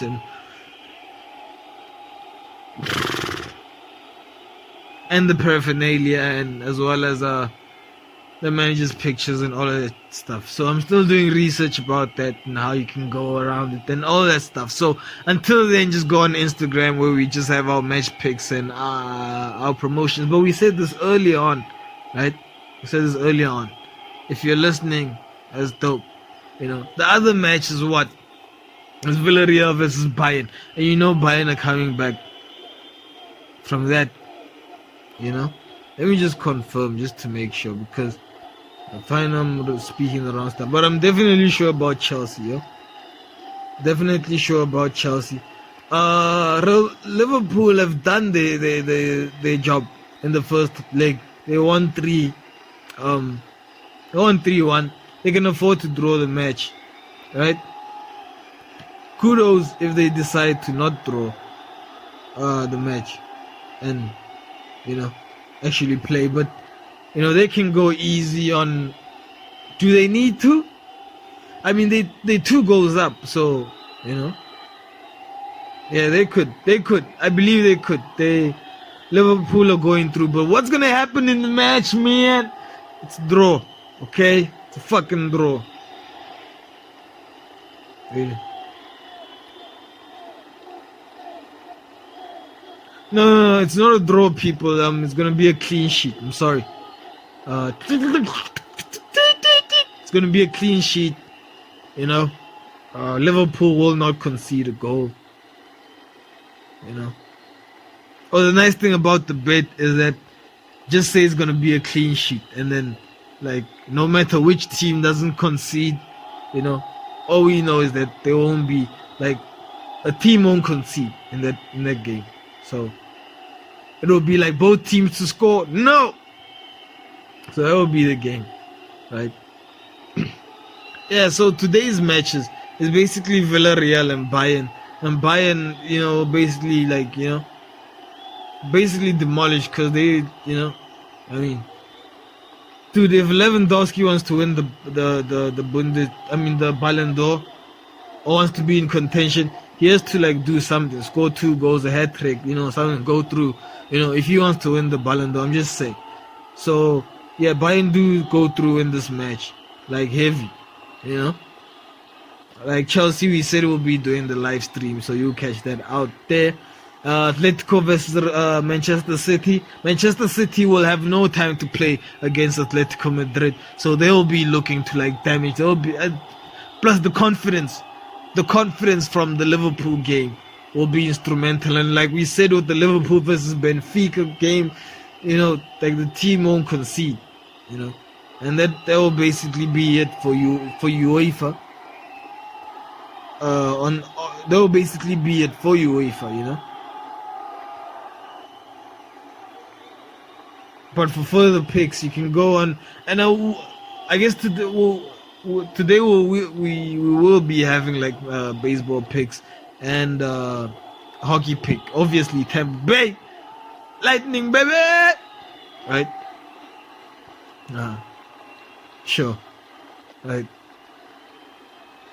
Then I guess maybe tomorrow we'll have another episode. I guess episode 7 will maybe be tomorrow evening. Just to wrap up. It will be a quick episode, and then we'll be done. But yeah. So far that's it. What about your segment, man? What screenshots? Dude. Okay.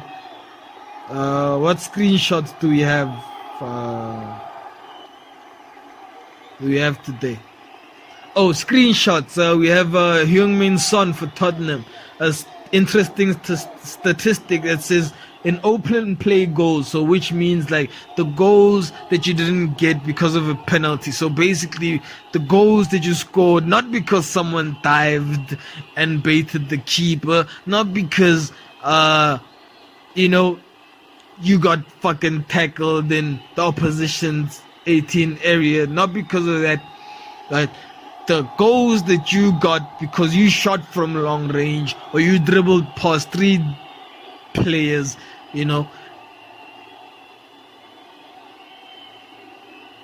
or basically, the ball was in motion when you scored these goals. These are the goals we're talking about, the open play goals. So Heung-min Song leads this goal ranking by 17 goals, and number 2 is Mo Salah, number 3 is Diego Jota, number 4 is Sadio Mane, number 5 is Harry Kane. These are basically players that scored most goals without taking penalties. And number 1 is Son, underrated and screenshot notable guy well, it's a screenshot segment, and that was one of the segments that, open play games. The guy has a lot of goals. He's number 1. He's leading it. Just scored a hat trick, yesterday or about 2 days back. You know what I mean? So yeah. Another screenshot is the rivalry of the picture of Jurgen Klopp and Pep Guardiola hugging each other. I think I spoke about this in the beginning of the episode. People were angry, it wasn't, dude, it was a good game. It wasn't a hectic game. There was no hate, even though in the game, there was no hate is a strong word. I mean, there was no there was no malice in the game, so there wouldn't be. It was a good. This game against two. There's a good game against 2 good teams and 2 good managers. There was no malice in the game in the play and all of that stuff. So they were gonna hug each other at the end of the game because it's City and Liverpool. Fuck, it's not in the olden days Liverpool and Manchester United. It's not United and Arsenal dude. The thing is that it's not like that, right? I mean, Liverpool versus Tottenham would have a more intensive feel than maybe intensive is not the right word, but kind of an angrier feel to it than City versus dude. City is a recent team, they just started winning now. So Liverpool have history, so yeah. So that was the screenshot. Another screenshot.